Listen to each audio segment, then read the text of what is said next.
Hey, what's up, everybody? It's Dusty Spider Zero back on YouTube. Yes, I am back. Now, I know it's been since the the crazy glitch from WWE 2K14 video. That was the last video I put. That was like months ago. But I want to try to get this channel back up. I want to. I know I put the very first video was in July of 2012. Well, going into 215. But now I really want to start this YouTube channel back up. Like, I really do this time. Like, I want to make sure all my videos are good. Alright, so with that being said, we're going into today's, or whatever. So, you know, the Resident Evil franchise, I know I've already talked about it before in a video, but I want to give my retrospective of Resident Evil. It's one of my all-time favorite video game franchises. It's a household name. Look, what can be said about Resident Evil that hasn't already been said? I mean, it's one of the most popular video game franchises of all time. It's made Capcom one of the biggest gaming companies on the planet. I mean, third-party companies. It's it's pretty much started. I mean, I know there was games before it that were you know, basically, this brought survival horror into the mainstream, basically. And considering that I am in the mood with my Walking Dead shirt on, might as well go ahead and go through my retrospective of Resident Evil, which we're going to go through some games. That kind of stopped at the Resident Evil series. Like, when 4 came out, and then it went from there. So we're going to take a look at some games here. So this is, alright, so anyway, Resident Evil, this is the director's cut version of the very first game on PlayStation. It came out in March of 1996. Yep, this is almost nearly 20 years ago. About it'll be 19 years ago in well, this upcoming March. Man, this game is already, I mean, I enjoy this game despite having arguable it actually got, I think it holds a record for having the worst dialogue in video game history. Yeah, the voice acting's not great. It's not great at all, but that's what gives this game a charm. And yeah, this game has not aged well at all, but it is really not aged at all. But it's still enjoyable. I still love this game to death because this game, if it wasn't for this particular Resident Evil, the survival horror genre wouldn't be where as popular as it was. I mean, nowadays, survival horror is getting back, with the Evil Within, which, by the way, that's a great game, by the way, the Evil Within, and then we haven't seen a Dead Space game in about 2 years, but I'm trying to get into that franchise. I don't know much about it, but, and then Resident Evil trying to come back with their survival horror, but this is the one that pretty much, inspired all the great classics like Silent Hill and Dino Crisis up until 2, 3, which is, I can't talk about that game. And then you had like Fatal Frame and all the other hits that came out after that. This is the one that inspired it. I mean, what can be said about Resident Evil 1 or the director's cut version, which I do like this cover, by the way. What can be said about Resident Evil 1 that hasn't already been said? It's a classic game. It's one of the most memorable games on the PlayStation. It was so groundbreaking when it came out because no one ever seen a game like this because it had all those puzzles and and it was pretty gory at the time too. And this made zombies popular too. I mean, all the biological monsters in this game and memorable characters and just memorable storyline. Like, we all know the story. Stars goes into the into the mountains, and they investigate a mansion, which they end up in a mansion because they didn't. And then they were searching for Bravo team, and they get trapped in a mansion, and you're just trying to get out of the mansion, and all hell breaks loose from there. And that's what makes this game good. It's scary too. I mean, back then it must have had people shitting their pants. Literally, I bet people were just like, "Oh my god, holy shit!" You know, this game was really really groundbreaking. You know, I mean, I enjoy this game a lot. I really do. But it didn't stop there. This is the like I said, this director. This one came out in 1997 because it was holding up because they were gonna Resident Evil 1.5, but that got canceled. We all know the story of that. But it only got better. Oops. It only got better when this game came out, Resident Evil 2, which came out in January of 1998. Believe it or not, a month before I was born. Yes, I was a month apart from this one when it came out. Resident Evil 2.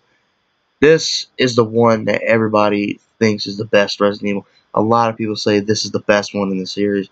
I will say it's one of the all-time best in survival horror and one of the best games on the PlayStation, if not the best survival horror game on the PlayStation. Because, and this is one of my all-time favorite Resident Evil games. I'm not going to say it's the best, but I will say it is definitely one of the best. This is one of the greatest sequels, in my opinion. This is one of the best sequels to any video game in history. When it came out, fans were just blown away because this game got bigger, badder, and better. It spawned into 2 discs, man. You got 2 stories. You have Leon's and you have Claire's. Alright. We all know it takes place in Raccoon City, and if you play in Leon's story, you're obviously the new cop Leon Kennedy, who would later on become one of the most memorable characters in the history of Resident Evil, because he always pops up every now and then in a Resident Evil game. But basically the story is, we all know the story. Leon goes in, and the outbreak is going into the city, and Leon meets up with Claire, and then they basically split up, and you basically play 2 different stories. If you're Leon, you meet up with Ada and all that. And if you're Claire, you meet up with shit. Sherry Birkin, yep. William Birkin, man, he was so terrifying when this game came out. Uh, the the graphics got better on Resident Evil 2, and the the atmosphere. This game was way scarier than the first one. I'm not taking anything away from the first one, but this one must have had people like triple shitting their pants, like just had them shitting bricks back then. This was so groundbreaking when it came out. I mean, this was a really popular game. It even says on the back, the gaming event of 1998, nothing else even comes close. Ooh, 1998 was a great year in games. You had this, you had Crash Bandicoot 3 come out. Man, that's such a great year. If only I was a baby back then. Oh my god. I was born in February. God damn it. But anyway, back to Resident Evil 2. Anyway, this became one of the most memorable games on the PlayStation. Became one of the best-selling games on the PlayStation. Such a great game. Great. The voice acting is better. Story is great. Never the same. And just everything is better. I love Resident Evil 2 to death. It's simply a masterpiece sequel. It's one of those rare, it's kind of like movie sequels too. Kind of like those rare Terminator 2, Judgment Day, or Aliens type movies, or Dawn of the Dead type movies, where the sequel is debatably better than the first. A lot of people say the first is still better than this one, but I think the sequel is better. So, man, yep, there's Resident Evil 2. And then, about a year later, this comes out, Resident Evil 3 Nemesis. This came out in I believe it was September or November of 1999. So yeah,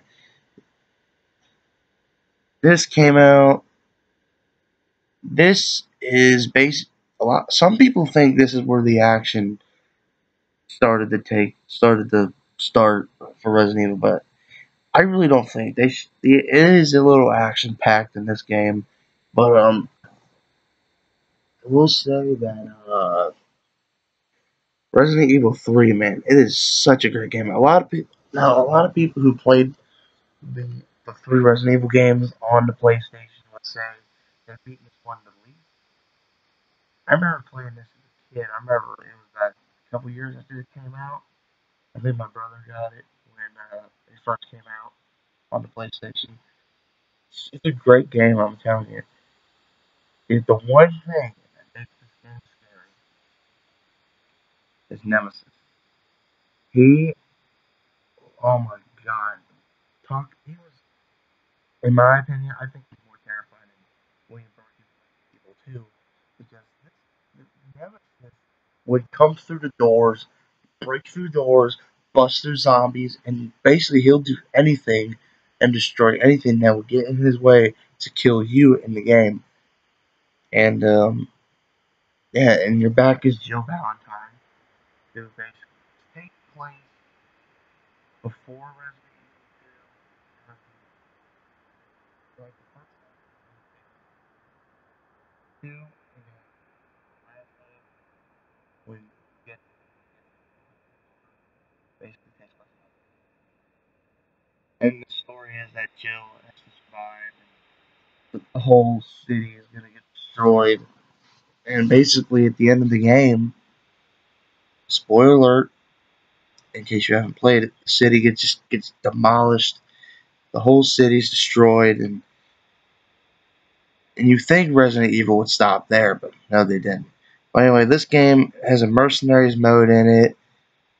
They wanted to do more to Resident Evil, so that's why when this was different from Resident Evil 2, it's not as good as 2, but it's still a damn good game. I still think. But that was the trilogy of Resident Evil games on PS1, and then and this is the fourth game in the series, Resident Evil Code Veronica X.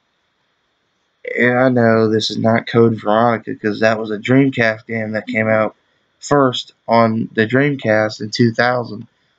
But then this came out in 2001 on PlayStation 2. Man, and this game, man, this game deserves more attention than it usually gets because a lot of people just don't overlooks this game. I think it's a great Resident Evil. It's probably the hardest one in the series. Yes, I said that. This is an old Resident Evil game, and I'm saying this is one of the hardest. No, I'm not saying this is one of the. I'm saying this is the hardest in Resident Evil history. Cause oh my god, it's brutal in this game, man. Unless you use the health glitch, and if you know what I'm talking about, just please, you know what I'm talking about. But yeah, this has probably the most fucked up storyline in the history of Resident Evil. You know, with the whole Veronica virus and all that, and the story is that Claire's trying to find Chris, like in the second game, but Claire's back from the second game. Chris is also makes a return. Basically, she gets prisoner on this island, and then all hell breaks loose. The island gets destroyed. Claire fights her way through the island, mates up with the most annoying character, yes, the most annoying character in the history of Resident Evil, Steve Burnside, or whatever his fucking name is. I don't really give a damn. Because I hate Steve. He is my only major complaint about this game. His annoying voice, his stupid, I mean, don't get me wrong. He still has some badass moments in this game, but I hate Steve. I'm glad he died in this game. I'm glad he turned into a monster, which that was, oh, when I saw that, it creeped me out. Anyway, a damn good Resident Evil game. We all know it. And then this one also has Wesker in it, which this is why I prefer the Code Veronica X version over the original version because This has more story, and Wesker's makes an appearance in it. And see, it also says includes new footage never before seen cutscenes. So I guess they didn't make the cut for the Dreamcast version, so they made the PlayStation 2. But then, now I know I showed the remake of the first game, which, by the way, I think I said this before in an earlier video that the Resident Evil remake on GameCube is by far my all-time favorite Resident Evil game because it's scary, it's amazing, it's a beautiful looking game. You know, I'm not into graphics, but it's still a beautiful looking game. And then, I mean, it was just terrifying, and it fixed all the problems with the first, and it just made Resident Evil. Now, to me, the remake is the definition of a Resident Evil game. Scary, great, get fun, the voice acting got better, it's amazing. And then after the remake, they made a prequel, Resident Evil Zero, which takes place before Resident Evil One, which I think is a great game. Even though like they got rid of the item boxes and they're not there anymore, and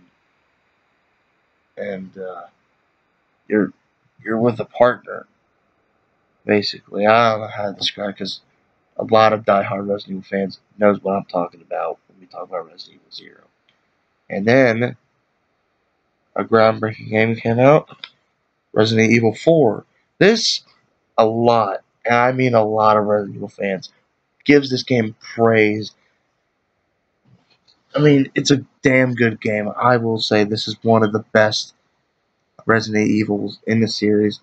Even though it's different because this is action and well, it's got survival horror in it. I will admit there are some scary moments in this game.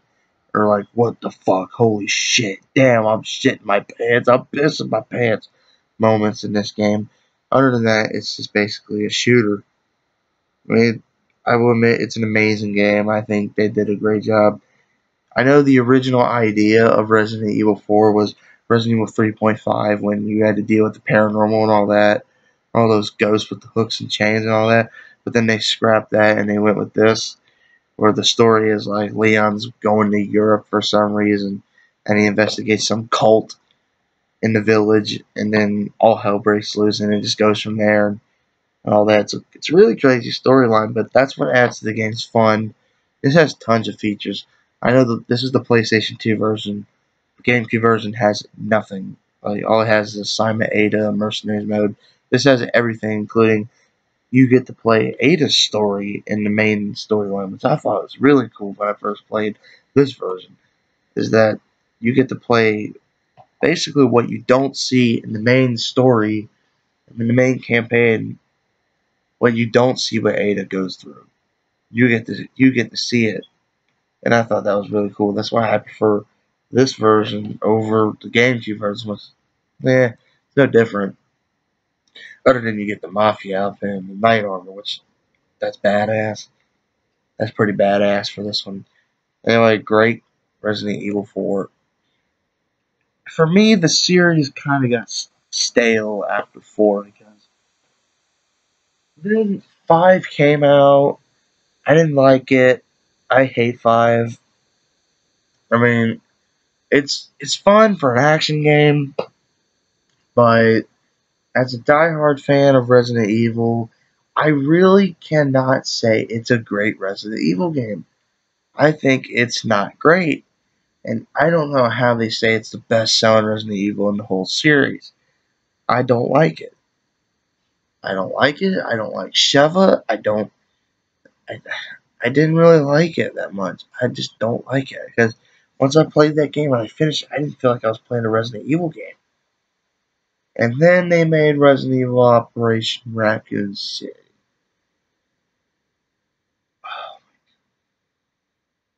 I'm gonna go out on a limb here and say that is the worst Resident Evil game in the whole series. That game is a steaming pile of shit. Is what that game is. The gameplay, the story, everything is just complete bad shit. Oh, I can't talk about that game. Please, no, don't make me talk about that game. Please. But then Resident Evil 6 came out. Now, Resident Evil 6, I have mixed feelings about that game. I mean, I didn't play much of it because I didn't. Remember, I lost interest in Resident Evil after 4. But then I heard about a new Resident Evil game, Resident Evil Revelations, and I already have that game. And I must say, they are taking a step back into survival horror, which I hope they're still going to in the future. You know, with Revelations 2 coming out, the remake coming out on PS4 and Xbox One, and all that. Yeah, but yeah, that's my retrospective of how I remember Resident Evil. Because, like I said, I stopped playing Resident Evil games after 4 because 4 was a great game, and I thought they were gonna okay, they tried it once, and now they're gonna go back to what they do best. They did not. That's why they're kind of falling in hard times right now, is because Resident Evil's starting to suck. Even though Revelations is a great game, one of the best in the series. But other than that, Resident Evil's starting to tank, which I hope they go back to survival horror. You know, the rumors spreading about Resident Evil 7 and all that. So anyway, here's my video on my retrospective of Resident Evil. I hope you liked it. Thanks for watching. Thanks for watching. I'll see you soon.